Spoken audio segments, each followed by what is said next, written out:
Saya Rozia binti Muhammad Hashim, pengurusi Persatuan Pekerja-Pekerja Swasta di Hospital Kerajaan. Dengan berakhirnya lawatan kita ke Hospital Kemaman pagi tadi, saya rasa gembira dan begitu menghormati kerjasama antara syarikat Redicare dan pihak pengurusan hospital, semua hospital di Terengganu.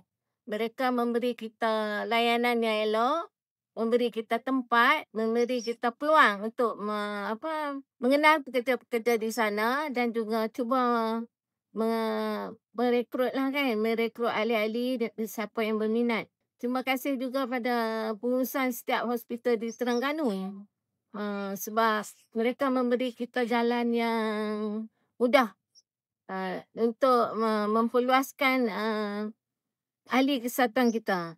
Kita tak diberi halangan oleh security guard ataupun supervisor dari pihak majikan.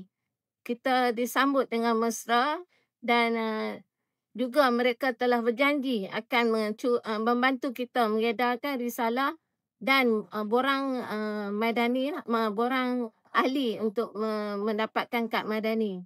Saya amat berbanggalah dengan Kerajaan Terengganu, DEX dan juga bagi kerjasama sepenuhnya pada kesatuan kita dengan membantu memberi laluan mudah untuk kita